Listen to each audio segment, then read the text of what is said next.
رب اشرح لي صدري ويسر لي أمري واحلل عقدة من لساني يفقهوا قولي رب زدني علما رب زدني علما رب زدني علما اللهم فقهنا في الدين اللهم فقهنا في الدين اللهم فقهنا في الدين آمین اللہم ربنا آمین۔ آیت نمبر 47 تک ہم نے کور کیا تھا۔ آیت نمبر 48 شرک کے حوالے سے آیت آ رہی ہے، اس کو ہم دیکھ لیتے ہیں۔ ان اللہ لا یغفر ان یشرک بہ ویغفر ما دون ذلک لمن یشاء، بے شک اللہ تعالیٰ اپنے ساتھ شریک کیے جانے کو نہیں بخشتا اور اس کے سوا جسے چاہے بخش دیتا ہے۔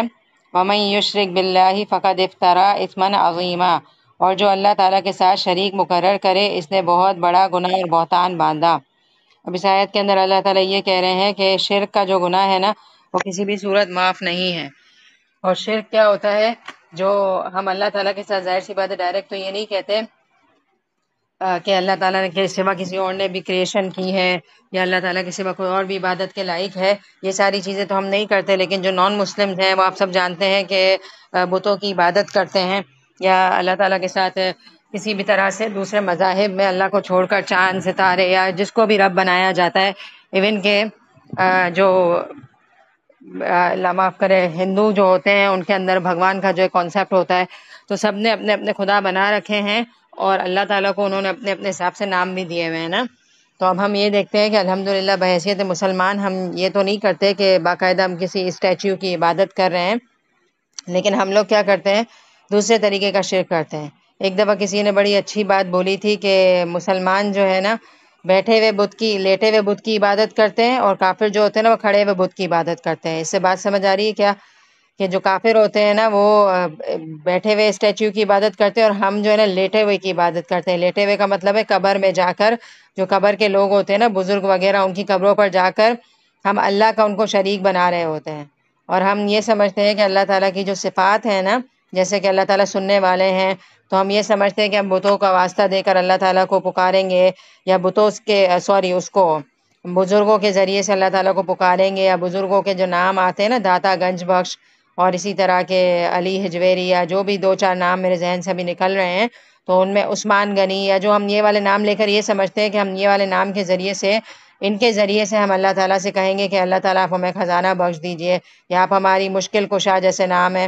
تو ان کی قبروں پر جا کر کہہ رہے ہوں گے کہ اللہ سے کہیں کہ ہماری مشکلوں کو آسان کر دے۔ تو اب آپ سوچیں کہ جو شخص ایکسپائر ہو گیا ہے اور وہ قبر میں ہے، اگر اس کے پاس کوئی اختیار ہوتا تو سب سے پہلے وہ مرتا ہی نہیں، اور مر بھی جاتا تو پھر کیا کرتا کہ اپنے آپ کو اس طرح مٹی کے اندر نہیں دفن کرتا، اور اللہ تعالیٰ نے سارے اختیارات اپنے پاس رکھے ہیں اور انسان کا کوئی بھی اختیار نہیں ہے، لہٰذا ہمیں ان شرک سے باز آنے کی ضرورت ہے۔ اور ہمارے مسلمانوں میں اللہ معاف کرے جو درگاہ وغیرہ ہوتے ہیں جن کے اندر بزرگوں کی قبریں ہوتی ہیں، وہاں آپ دیکھتے ہیں انفارچونیٹلی کتنا زیادہ رش ہے، اور وہاں تک جانے کے لیے، مزاروں تک جانے کے لیے انسان کو گھر سے نکلنا پڑتا ہے، اور باقاعدہ اتنا دور تھک ہار کے جانا پڑتا ہے، اور ایک لمبی لائن میں لگ کر پھر اس کی باری آتی ہے اور پھر وہ مانگتا ہے۔ تو اب آپ یہ سوچیں کہ کیا ہمارا دین اتنا بے مزہ ہو سکتا ہے کہ ہمیں اللہ کو پکارنے کے لیے اتنے سارے پروسیس سے گزرنا پڑے؟ کہ آپ صلی اللہ علیہ وسلم کے حوالے سے ہم نے جتنی بھی سیرت پڑھی ہے یا صحابہ کرام کی جو سیرت پڑھی ہے، اس میں ہمیں کوئی بھی ایک بات ایسی لگتی ہے؟ ایون کہ آپ دیکھیں کہ آپ صلی اللہ علیہ وسلم تو ان کے لیے سب سے بڑے بزرگ اس زمانے کے ہوں گے نا، لیکن کبھی کیا صحابہ کرام کی کوئی سیرت کی ایک ایسی بات بھی ملتی ہے کہ انہوں نے آپ صلی اللہ علیہ وسلم کی قبر پر جا کر آپ صلی اللہ علیہ وسلم سے دعا کی ہو؟ بلکہ آپ صلی اللہ علیہ وسلم کے پاس جا کر ہم سب جب ہم مسجد نبوی میں جاتے ہیں تو آپ صلی اللہ علیہ وسلم کے لیے بھی سلام پیش کرتے ہیں، اور دعائیں جیسے وہ صلوات بھیجتے ہیں نا، درود سلام، تو اس کے اندر دعا پائی جاتی ہے۔ درود شریف کا مطلب یہ ہوتا ہے کہ آپ صلی اللہ علیہ وسلم کے لیے دعا کر رہے ہو۔ تو اب آپ دیکھو کہ آپ کو یہ سکھایا گیا ہے کہ آپ اتنے بڑے نبی کی قبر پر جا کر بھی آپ کی ہی رحمت کے لیے دعا کرو، اور کہاں یہ کہ ہم نے یہ کانسیپٹ بنا لیا ہے کہ ہم بزرگوں کی قبروں پر جا کر اپنے لیے دعائیں منگوا رہے ہوں۔ تو یہ ساری چیزیں شرک ہیں، اور اللہ تعالیٰ سے دعا کرنی چاہیے کہ اللہ تعالیٰ ہمیں ہر طرح کے شرک سے بچا لے۔ تو اللہ تعالیٰ اس آیت کے اندر کیا کہہ رہے ہیں؟ ان اللہ لا یغفر ان یشرک بہ، بے شک اللہ تعالیٰ نہیں معاف کرتے کہ اس کے ساتھ کیا کیا جائے؟ شرک کیا جائے۔ ویغفر ما دون ذالک، اور معاف کر دیں گے اس کے علاوہ لمن یشاء، جس کے لیے چاہیں گے۔ یعنی کہ شرک کے علاوہ اگر ہمارے نامۂ اعمال میں کوئی کمی بیشی ہے اور کوئی گناہ ہے اور انسان ہو جاتا ہے، تو اس کی معافی کی گنجائش ہوگی، لیکن شرک کی معافی کی گنجائش نہیں ہے۔ وَمَن یُشْرِک بِاللَّہِ، اور جو کوئی شرک کرے گا، فَقَدِ افْتَرَىٰ اِثْمًا عَظِیمًا، تو اس نے اللہ پر بہت بڑا بہتان باندھا۔ فَقَدِ افْتَرَىٰ، تو اس نے باندھا، اِثْمًا گناہ، عظیمہ بہت بڑا، گناہ کا لفظ آ رہا ہے اسما کے اندر، تو اتنا بڑا گناہ کس پر باندھ دیا؟ اللہ پر باندھ دیا، بہت بڑا گناہ اس نے باندھ دیا جو شرک کرے۔ کیونکہ دیکھیں اللہ تعالیٰ کو جو ہے نا یہ بات بالکل پسند نہیں ہے کہ اللہ کے ساتھ کسی کو شریک کیا جائے،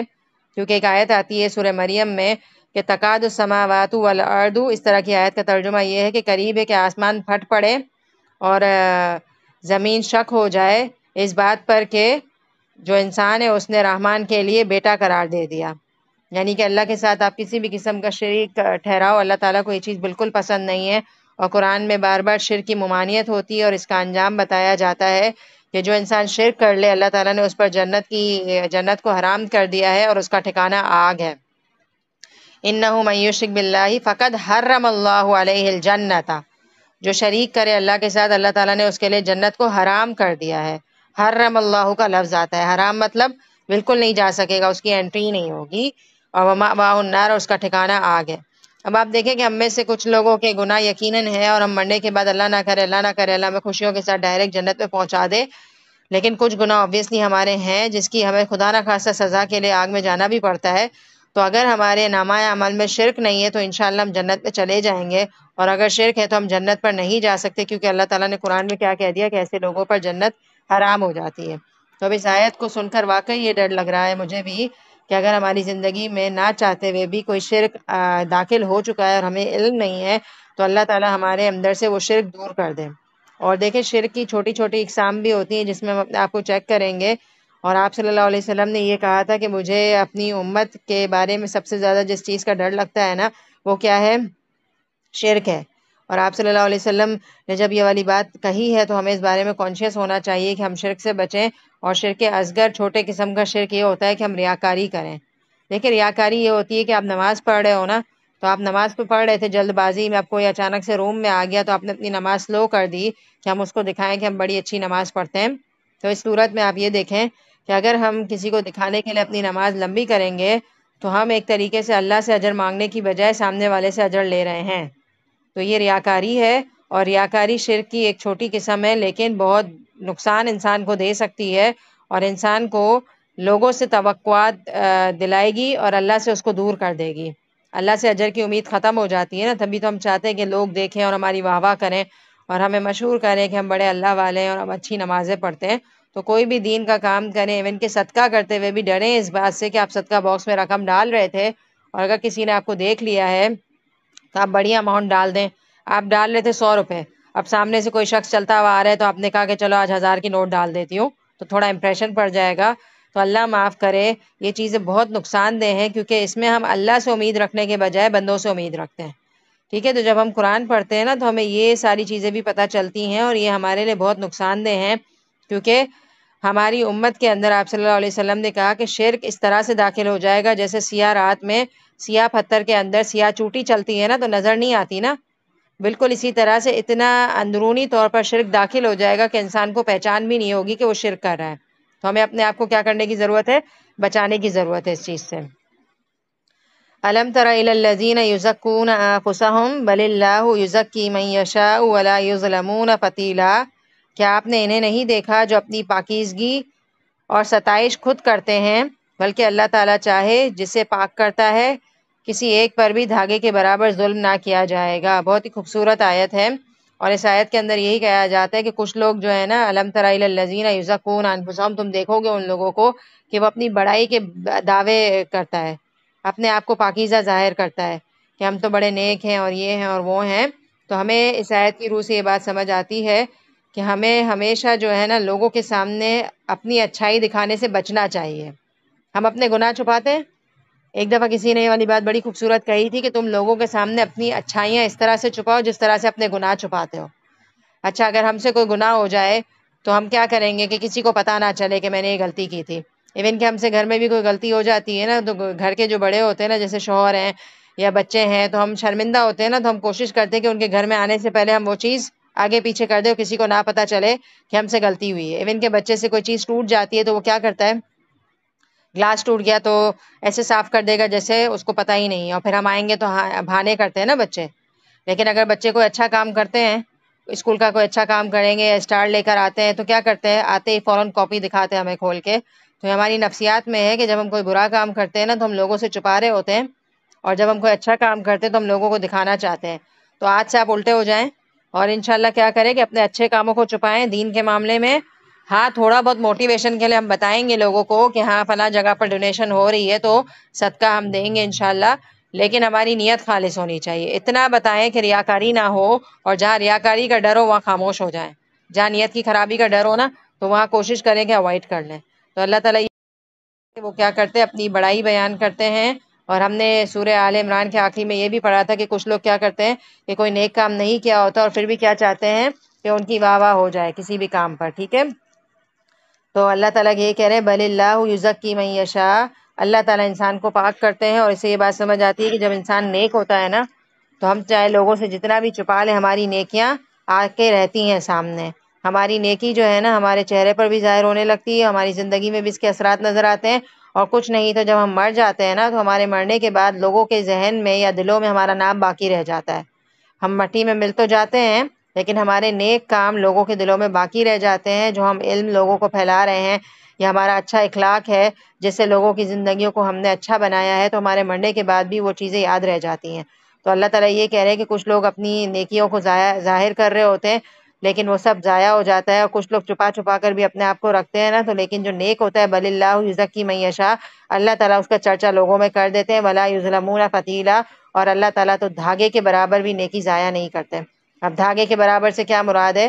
اس میں یہ بھی مراد آتی ہے کہ جو فتیل کا لفظ ہوتا ہے نا، کھجور کی گھٹلی،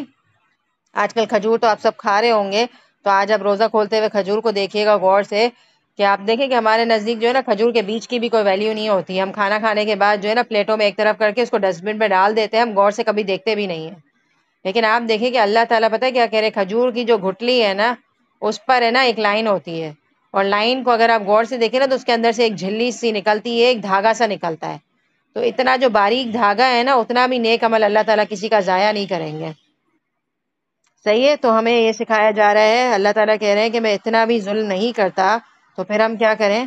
موٹیویشن کے ساتھ نیکی کریں، اور کوئی دیکھے یا نہ دیکھے اللہ تعالیٰ تو دیکھ رہا ہے۔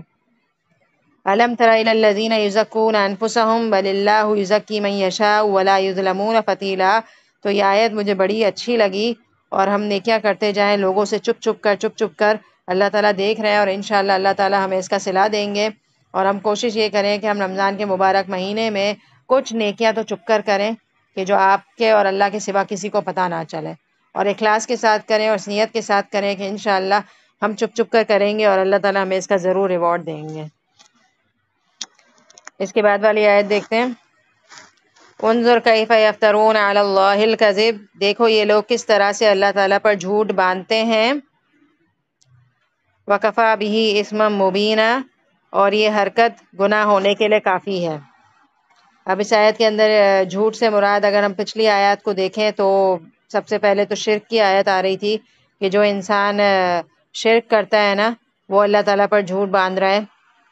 کیونکہ اس نے ایک طریقے سے یہ ڈکلیئر کر رہا ہوتا ہے کہ اللہ کے سوا کوئی اور بھی معبود ہے، تو اللہ کے سوا کوئی معبود نہیں ہے، اس لیے اس کا ایک بہت بڑا جھوٹ ہے۔ اور اس کے علاوہ اگر نیکسٹ آیت کو دیکھیں تو اس میں یہ کہا جا رہا ہے کہ انسان بڑی بڑی باتیں کرے اپنے بارے میں، تو اگر کوئی انسان نیک نہیں ہے اور جان بوجھ کے اپنی تزکیہ کے باتیں کرتا ہے کہ میں بڑا نیک ہوں، میں یہ ہوں، میں وہ ہوں، تو کچھ لوگوں کی عادت ہوتی ہے کہ کرتے کچھ نہیں ہے لیکن بتاتے زیادہ ہیں، تو یہ ایک طریقے سے ان کے لیے جھوٹ ہو جاتا ہے۔ اور اللہ تعالیٰ کیا کہہ رہے ہیں کہ ان کا یہ جو گناہ ہے نا کافی ہے جھوٹ ہونے کے لیے، وکفی بہ اثما مبینا، یہ بہت بڑا گناہ ہے، صریح گناہ ہونے کے لیے کافی ہے، یہ حرکت کھلا گناہ ہے یہ، ان شارٹ اس کا مفہوم یہ پایا جا رہا ہے۔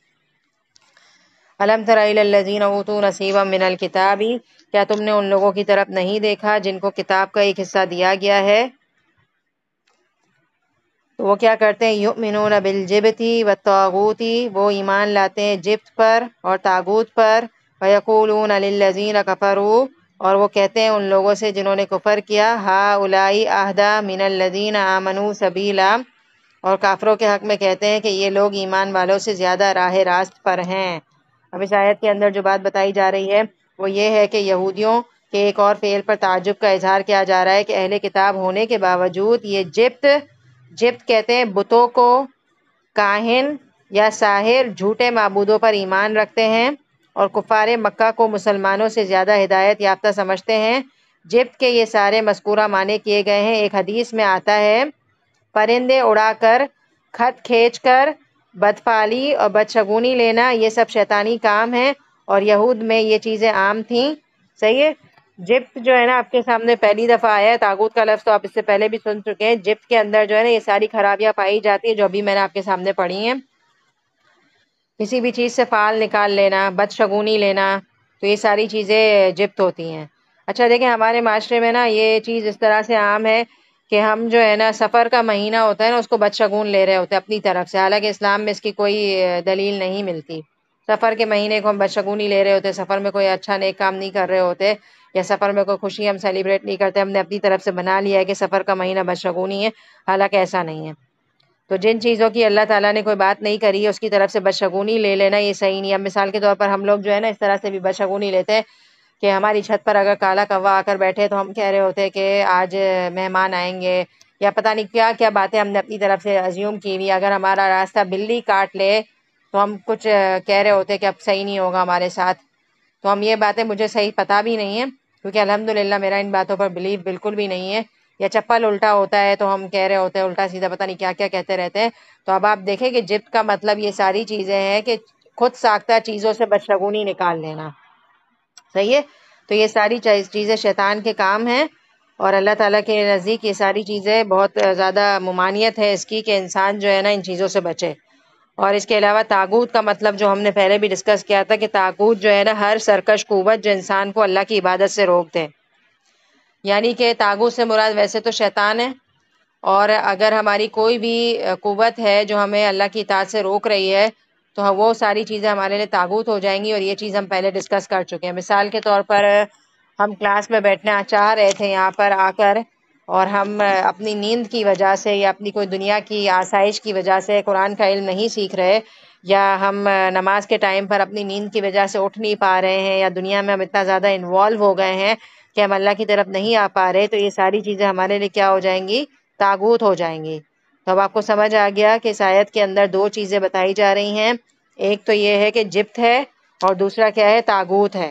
اور اس آیت کے اندر یہودیوں کے اس برے فعل کی طرف اشارہ کیا گیا ہے کہ ان کا کہنا یہ تھا کہ جو کفار مکہ ہے وہ ہدایت یافتہ ہے، اور مسلمان جو نعوذ باللہ آپ صلی اللہ علیہ وسلم کے دین پر چل رہے ہیں وہ راہ راست پر نہیں ہیں۔ تو یہ ساری چیزیں ہم اپنے آپ کو چیک کریں۔ ہم نے اہل کتاب کے حوالے سے تو یہ آیت پڑھ لی، اب اہل کتاب کو ذرا سائڈ پہ کر لیجئے اور اپنے آپ کو لے آئیے اور چیک کیجئے کہ میرے اندر یہ تین خرابیاں تو نہیں ہیں۔ نمبر 1 یہ کہ جبت پر ایمان نہیں رکھنا۔ جبت سے مراد ہر طرح کی بدشگونی ہے، بتوں کی بات ہے اس کے اندر، جادو بھی ہے اس کے اندر، جو میں نے آپ کے سامنے ابھی ڈیٹیل پڑھی اس میں جادو کا بھی تذکرہ آ رہا ہے کہ جادو وغیرہ کے مسئلے میں پڑ جانا اور جادوگری کو صحیح ماننا، اور آپ جادو پر یقین کرنے لگ جائیں اور اللہ کی ذات پر ایمان نہ لائیں، تو یہ ساری چیزیں اس کے اندر آئیں گی۔ اچھا اگر خدا نہ خواستہ کسی کے اوپر جادو ہو جاتا ہے اور لوگ کرتے ہیں تو ہمیں کیا کرنا ہوگا؟ سیدھا راستہ لینا ہوگا۔ سیدھا راستہ کیا ہے؟ کہ جادو کا توڑ جو ہے نا قرآنی آیات کے ذریعے سے کریں۔ اب ہم کیا کرتے ہیں؟ خدا نہ خواستہ کسی پر جادو چڑھ جائے یا جن چڑھ جائے تو ہم چلے جاتے ہیں مزاروں میں اور تعویذ لے کر آ جاتے ہیں اور اس کا علاج کرتے ہیں، حالانکہ تعویذ جو ہے نا انتہائی گندی چیز ہے اور اس کے اندر غلاظت اور عقائد کی خرابی ہے اور ہمارے ایمان کو ضائع کرنے والی بات ہے۔ اس کی جگہ ہمیں کیا کرنا ہے؟ جیسا کہ آپ صلی اللہ علیہ وسلم پر بھی جب جادو ہو گیا تھا تو اللہ تعالیٰ نے اسی موقع پر یہ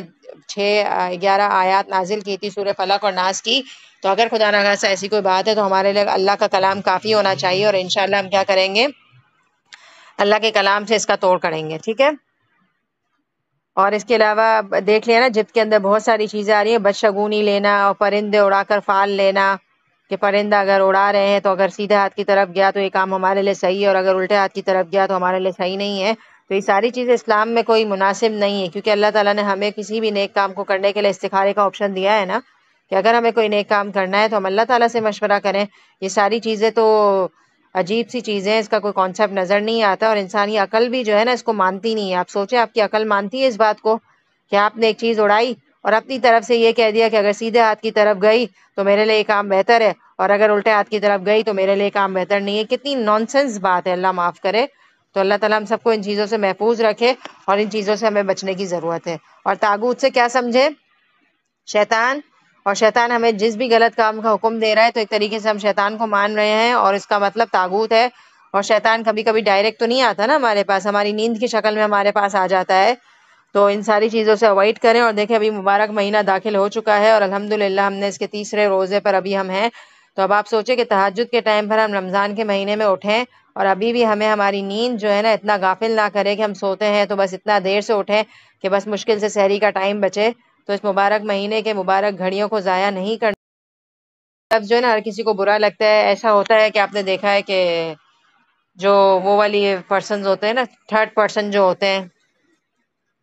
کیا بولیں گے اس سے، جو نہ مرد ہوتے ہیں نہ عورت ہوتے ہیں، جو ہماری معاشرے میں پائے جاتے ہیں، اپوزٹ جینڈر، مطلب جو ایک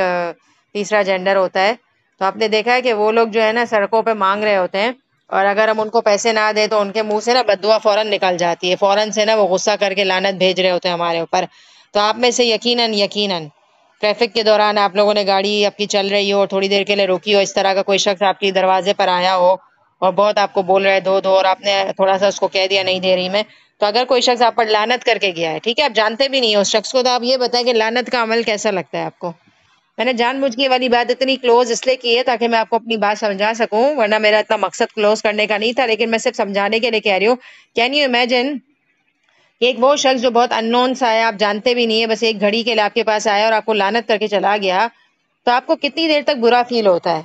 تھوڑے دیر تک برا فیل ہوتا ہے نا، پھر اپنے آپ کو یوں جھڑک دیتے کہ بھئی یہ کون تھا، میں اس کو جانتی نہیں ہوں، کیوں میں برا فیل کروں، اور ایزی ہو کر اگنور کر کے آگے بڑھ جاتے. لیکن ذہن پر ہے نا ایک غلط چیز امپیکٹ پڑتا ہے اور غصہ سا آپ کو آتا ہے. تو ایک معمولی سا شخص دنیا کا لعنت کر کے چلا گیا اور آپ جانتے بھی نہیں تھے تو آپ کو بھاری لگا. تو اب آپ یہ بتائیں کہ اللہ تعالیٰ بھی نا کچھ کاموں پر انسانوں کو لعنت دے رہے ہوتے ہیں، تو ہمیں اچھا لگے گا کہ ہمیں لعنت دی جائے؟ تو یہاں دیکھیں کہ جو پچھلی آیت کے اندر گناہ بتائے جا رہے ہیں، اس کے بعد اللہ تعالیٰ یہ کہہ رہے ہیں اولئک الذین لعنہم اللہ، یہ وہ لوگ ہیں جن پر اللہ نے کیا کی ہے؟ لعنت کی ہے. وَمَن يَلْعَنِ اللَّهُ، اور جس پر اللہ تعالیٰ لعنت کر دے، فَلَن تَجِدَ لَهُ نَصِيرًا، تو تم اس کے لیے ہرگز کوئی مددگار نہیں پاؤ گے. صحیح ہے؟ تو اب آپ دیکھیں کہ کس قدر خطرناک یہ آیت ہے کہ جس پر اللہ تعالیٰ لعنت کر دے نا تو ایسے انسان کا پھر کوئی مددگار نہیں ہو سکتا. تو اب آج دیکھیں دنیا میں ہمیں کتنی زیادہ پاور ملتی ہے نا یہ والی آیت سن کر کہ اللہ ہمارا مددگار ہے. جب ہم یہ کہتے ہیں کہ کوئی دنیا میں مانے یا نہ مانے، اللہ ہمیں دیکھ رہے ہیں، اللہ ہمارے مددگار ہیں، اللہ ہمارے لیے کافی ہیں، یہ آیتیں کتنا حوصلہ دیتی ہیں نا. لیکن اب آپ سوچیں کہ اس کے اپوزٹ ہو جائے، اللہ نہ کرے کہ آپ کو دنیا جھٹلا دے، سب کچھ ہو جائے اور پھر آپ اللہ کو پکاریں لیکن آپ کے اعمال اللہ معاف کرے اتنے برے ہوں کہ اللہ بھی آپ کو جواب نہ دے، تو پھر کیسا لگے گا؟ کہ جس پر اللہ کی لعنت ہو جائے پھر اس کا تو کوئی ہے ہی نہیں نا.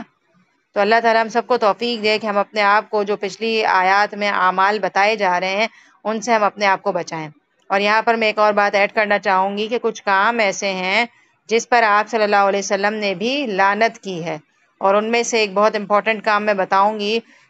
میں صرف اس لیے مینشن کر رہی ہوں کہ اس خرابی میں ہم سب ملوث ہیں اور ہم سب کو جو ہے نا دین پڑھنے کے بعد اپنی ہیبٹس کو چینج کرنے کی ضرورت ہے، اور تھوڑی سی اگر ہم اپنی قربانی دے دیں تو اللہ تعالیٰ اس قربانی کو قبول کریں گے. اور اللہ کے لیے میرے خیال میں قربانی دینا مشکل نہیں ہے. آپ صلی اللہ علیہ وسلم نے لعنت کی ہے ان عورتوں پر جو آئی بروز بناتی ہیں اور بنواتی ہیں. میں نے یہ والی بات صرف جان بوجھ کے اس لیے مینشن کی ہے کہ ہم میں سے اکثر خواتین یہ کام کر رہی ہیں اور ہم دین پر آنے کے بعد اس چیز کو اوائڈ کریں. اور شروع میں آپ کو یقیناً مشکل لگے گا لیکن دیکھیں اتنا مشکل نہیں ہے.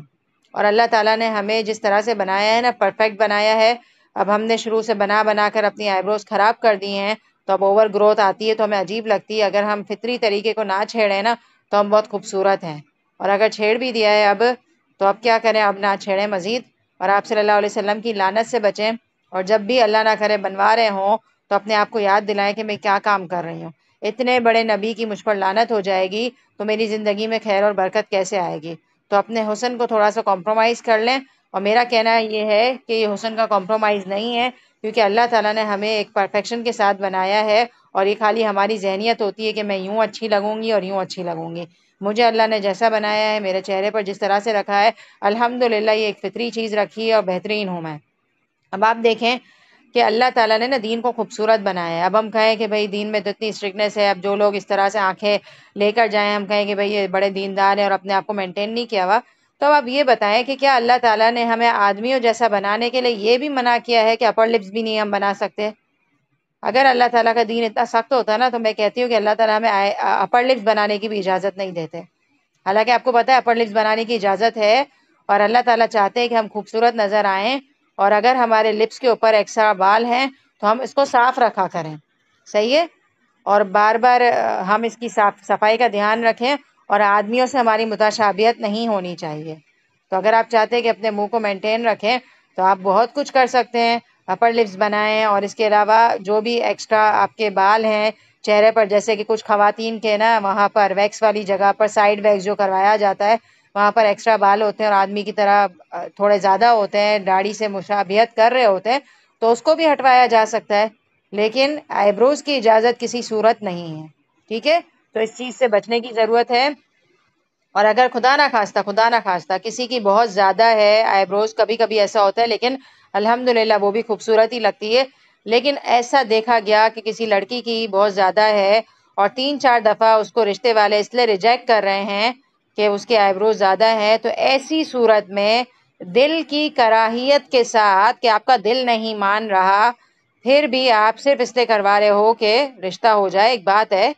مصیبت ہے، پریشانی ہے، بہت پریشانی ہو گئی ہے اور صرف اس وجہ سے رشتہ رکتا ہے، تو کرایا جا سکتا ہے۔ اللہ تعالیٰ کے دین میں اتنی رخصت ہے، لیکن اس میں بھی خوشی شامل نہیں ہونی چاہیے کہ بھئی اچھا ہوا مجھے اجازت مل گئی اب تو میں بنوا لوں گی، یہ نہیں ہونا چاہیے۔ بس دل کی کراہیت ہونی چاہیے کہ اللہ تعالیٰ مجھے یہ کام تو نہیں کرنا، لیکن میری مجبوری آ گئی ہے اس لیے میں کر رہی ہوں، اور انشاءاللہ تھوڑے ٹائم بعد جب مسئلہ حل ہو جائے گا تو میں نہیں کروں گی، تو اس صورت میں اجازت ہے۔ اب آپ دیکھیں کہ اللہ تعالیٰ نے کتنی انسان کو رخصتیں دی ہیں، اس کے باوجود ہم لوگ یہ کہتے ہوئے نظر آتے ہیں کہ دین بڑا ہی سخت مذہب ہے اور یہ مشکل ہے وہ مشکل ہے، تو الحمدللہ ایسا کچھ نہیں ہے، ٹھیک ہے؟ ام لہم نصیب من الملک فاذا لا یؤتون الناس نکیرا، کیا ان کا کوئی سلطنت حصہ سلطنت میں ہے؟ اگر ایسا ہو تو پھر یہ کسی ایک کو ایک کھجور کی گٹلی کے شگاف کے برابر بھی کچھ نہ دیں۔ یہ انکاری ہے، یعنی بادشاہی میں ان کا کوئی حصہ نہیں ہے۔ اگر اس میں سے ان کا کچھ حصہ ہوتا تو یہ یہود اتنے بخیل ہیں کہ لوگوں کو بالخصوص حضرت محمد صلی اللہ علیہ وسلم کو اتنا بھی نہ دیتے جس سے کھجور کی گٹلی کا شگاف ہی پر ہو جاتا۔ نکیرہ اس نقطے کو کہتے ہیں جو کھجور کی گٹلی کے اوپر ہوتا ہے۔ اچھا، اب ہم نے جو ہے نا فتیلہ جو ورڈ پڑھا تھا نا، فتیلہ کا مطلب کیا تھا کہ دھاگے کے برابر،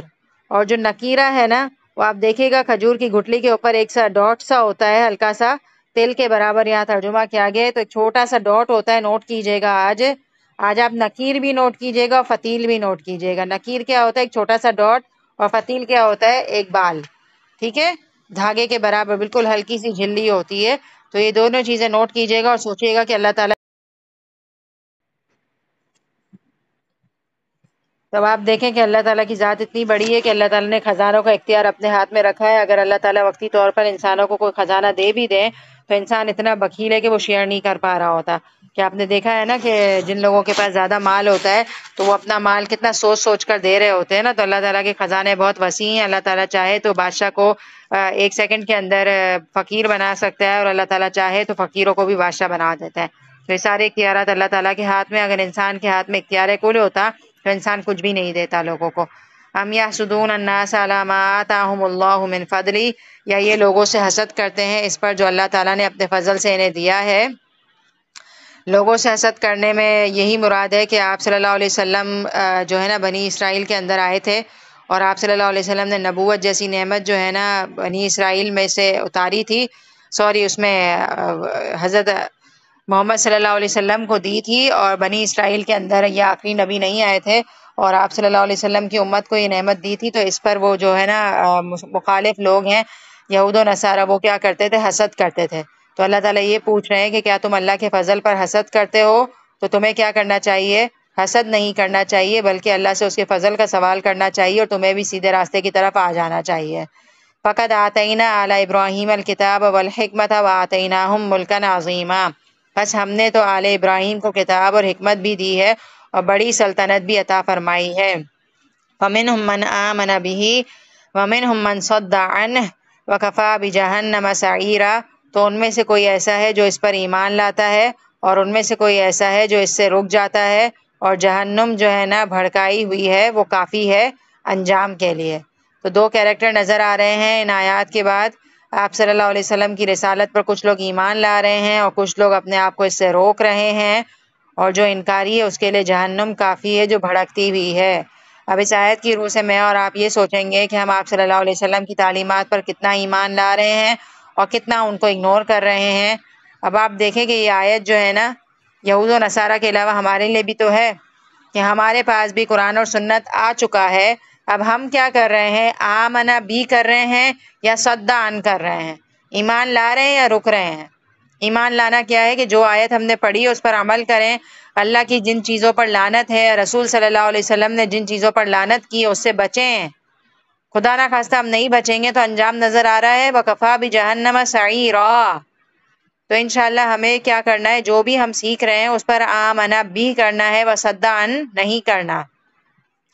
تو آج جو باتیں سیکھی ہیں اس پر ہمیں عمل ہی کرنا ہے انشاءاللہ، اور جو ہم نے غلط باتیں سنی ہے کہ ہمیں نہیں کرنی ان سے اوائڈ کرنا ہے۔ اب اللہ معاف کرے، جہنم کی اتنی خطرناک آیت آ رہی ہے، جہنم کی جو حرارت ہے اور جو جلا دینے والی جو جہنم کی صفت ہے وہ اس کے اندر آ رہی ہے۔ ان الذین کفروا بآیاتنا سوف نصلیہم نارا، بے شک جن لوگوں نے کفر کیا ہماری آیات کا، ان قریب ہم ان کو جہنم کی آگ سے ڈالیں گے، یا نسلیہم کا مطلب ہے ڈالیں گے ہم ان کو جہنم کی آگ میں۔ کتنی اللہ معاف کرے خطرناک آیات ہے کہ اللہ تعالیٰ کی آیات کا انکار کرنا کوئی معمولی بات نہیں ہے۔ اور اگر ہم اپنے آپ کو چیک کریں تو ہم قرآن کی کتنی آیات ایسی ہیں جن کا ایمان لاتے ہیں اور کتنی آیات کا ہم انکار کر رہے ہیں۔ تو اللہ تعالیٰ جہنم کی آگ کا نقشہ یہ بتا رہے ہیں، کلما نضجت جلودہم بدلناہم جلودا غیرہا لیذوقوا العذاب، جب کبھی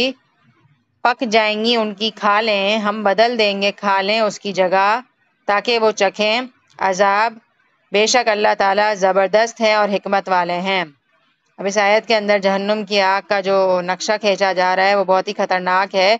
کہ روایات میں آتا ہے اور آیت کی روح سے بھی آپ دیکھ رہے ہیں کہ جب جہنم کی کھالیں جو ہے نا، آپ نے نوٹ کیا کہ جل جل کے ظاہر سی بات ہے کھالیں پک جائیں گی،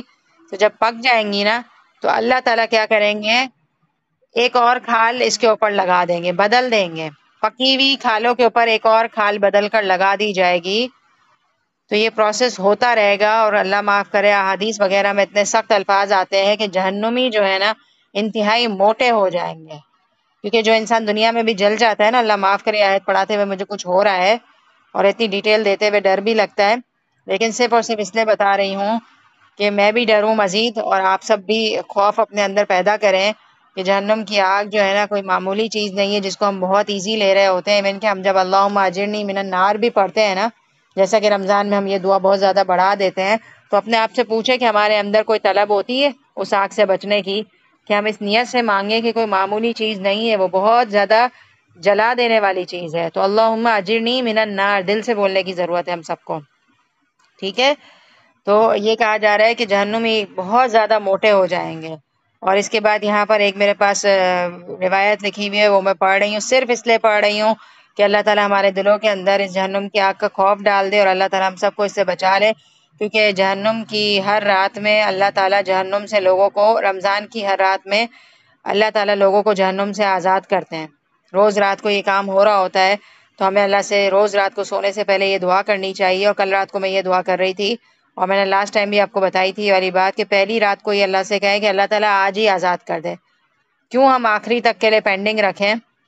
جلدی جلدی کروا لیں اپنے آپ کو آزاد۔ دیکھیں میں بھی ایک دو دن ایسا آ رہا تھا دل میں، شروع میں اللہ معاف کرے افطاری کے ٹائم پر دعا مانگ رہی تھی نا، تو میں نے کچھ دعائیں سوچا کہ میں تھوڑے دنوں بعد کروں گی، موٹیویشن میرے اندر کم تھی، میں نے کہا ابھی ٹائم ہے بہت اچھے سے بعد میں کر لوں گی نا، آہستہ آہستہ میں نے کہا کرتی ہوں، پھر کروں گی پھر کروں گی۔ تو میرے دل میں ایک خیال آیا کہ کیوں پہلے دن سے ہم نہ کریں، اور کیا گارنٹی ہے کہ ہم آخری تک پہنچیں گے، اور دوسرا یہ کہ ہر گھڑی کو ہم استعمال کیوں نہ کر لیں۔ تو پہلا دن شاید اس طرح ہو گیا، تو میں نے اپنے آپ کو، جیسے کل دوسرا روزہ تھا نا، تو کل افطاری کے ٹائم پہ میں نے کہا نہیں مجھے آج ہی مانگنا ہے۔ تو جو دعائیں آپ کی فیوریٹ ہیں نا، اور جو آپ کو واقعی زندگی میں ضرورت ہے جن نعمتوں کی، وہ روز مانگیں، یہ نہ سوچیں کہ ابھی طاق راتوں میں مانگ لوں گی یا ذرا فری ہو کر بیٹھ کر مانگتی ہوں، چلتے پھرتے مانگے، کچن میں مانگے، سحری کی تیاری کرتے کرتے منہ سے دعائیں نکالیں، ٹھیک ہے؟ چلتے پھرتے اللہ کو کہیں کہ اللہ تعالیٰ یہ دے دے، یہ دے دے، وہ دے دے، بچوں کو نیک بنا دے، اگر اولاد نہیں ہے تو اولاد کے لیے دعائیں مانگیں کہ اللہ تعالیٰ اپنی رحمت سے دے دے، اور اگر ہے تو ان کے نیک ہونے کے لیے دعا کریں، اور بیماری ہے کوئی خدا نہ خواستہ تو اللہ تعالیٰ سے ہر وقت بولتے رہیں، ٹھیک ہے؟ تو میں کل رات کو یہی دعا کر رہی تھی کہ اللہ تعالیٰ، جیسے کل تیسری رات تھی نا، تو میں نے دعا کی کہ اللہ تعالیٰ جہنم کی آگ سے بچا لے، اس طرح کی دعا کی۔ پھر میں نے یہ کہا کہ اللہ تعالیٰ پہلی رات کو ہی ان خوش نصیبوں میں سے لکھ دے جن کو آپ نے آزاد کر دیا ہے ہمیں۔ تو میری دعا ہے کہ آپ سب کو بھی اللہ تعالیٰ، مجھے بھی، اور میں نے لگتا ہے آپ لوگوں کے لیے بھی دعا کی تھی، میں پکا نہیں کہہ سکتی، مجھے یاد پڑتا ہے کہ میں نے کی تھی، لیکن میں پکا اس لیے نہیں کہہ رہی کہ ہو سکتا ہے میں بھول گئی ہوں، لیکن میں نے اس طرح دعا کی کہ اللہ تعالیٰ سب کو آزاد کر دے، میرے اسٹوڈنٹس کو سب کو آزاد کر دے، کہ ہم سب کو اس خوش نصیب میں سے لکھ دے جس کو آپ نے پہلی رات کو ہی آزاد کر دیا ہے۔ کیونکہ مجھے یہ دعا مانگتے وقت کلاس یاد آ رہی تھی کہ میں یہ والی بات آپ لوگوں سے کلاس میں شیئر کروں گی، اور اتفاق سے جہنم کی آیات آ گئی ہیں۔ تو جہنم کو معمولی نہ سمجھیں، انشاءاللہ اس سے پناہ مانگتے رہیں، اور ساری زندگی مانگیں، صرف رمضان میں نہیں مانگیں، اور بہت زیادہ مانگیں، اتنی فکر شو کریں کہ ہمیں ڈر لگتا ہے اس آگ سے اور ہمیں بچنا ہے، ٹھیک ہے؟ خوف ہونا چاہیے ہمارے اندر۔ یہ جہنم کے عذاب کی سختی، تسلسل اور دوام کا بیان ہے، صحابہ کرام سے منقول بعض آثار میں بتلایا گیا ہے۔ کھالوں، اب یہ سنیے گا بہت غور سے، کھالوں کی تبدیلی 10 دن میں 20 بلکہ سینکڑوں مرتبہ عمل میں آئے گی۔ اللہ اکبر، استغفر اللہ۔ یہ کھالوں کی جو تبدیلی ہے نا، دن کے اندر تقریباً سینکڑوں مرتبہ عمل میں آئے گی۔ کتنی دفعہ ہماری، اللہ معاف کرے، اللہ معاف کرے، کھالوں کو تبدیل کیا جائے گا، اور مسند احمد کی روایت کی روح سے جہنمی جہنم میں اتنے موٹے ہو جائیں گے کہ ان کے کانوں کی لو سے پیچھے گردن تک کا فاصلہ 700 سال کی مسافت جتنا ہوگا۔ ان کی کھال کی موٹائی 70 بالشت اور ڈاڑھ احد پہاڑ جتنی ہوگی۔ ڈاڑھ، ہماری جو منہ کی ڈاڑھ ہے نا، دانت، مگر احد پہاڑ جتنے ہو جائیں گے۔ Can you imagine? احد پہاڑ جتنا آپ کا ڈاڑھ ہو جائے گا، تو پھر آگے ہم اپنی باڈی کو سوچ سکتے ہیں۔ مجھ سے اس سے زیادہ نہیں بولا جائے گا اس بارے میں، بس اللہ تعالیٰ سے دعا ہے کہ اللہ تعالیٰ ہم سب کو اس آگ سے بچا لے، اور ہمارے دلوں کے اندر جو ہے نا اس آگ کا خوف ڈال دے۔ واقعی ہم سب جو ہے نا دنیا کی زندگی میں اتنے زیادہ مشغول ہو چکے ہیں کہ رمضان میں تو ہم تھوڑا بہت اللہ کی طرف ٹرن ہو جاتے ہیں، باقی دنوں میں ہم ایسے غافل ہو جاتے ہیں جیسے ہمیں احساس ہی نہ ہو کہ ہمیں مرنا ہے۔ تو میری اللہ تعالیٰ سے دل سے دعا ہے، اور رمضان میں یہ دعا کریں کہ اللہ تعالیٰ یہ جو کیفیت آپ نے ہمیں دی ہے نا، روزوں کی وجہ سے ہمارے دلوں کے اندر آئی ہے، سال کے باقی دنوں میں بھی ہمارے اندر اتر جائے۔ اور میں یہ کہتی ہوں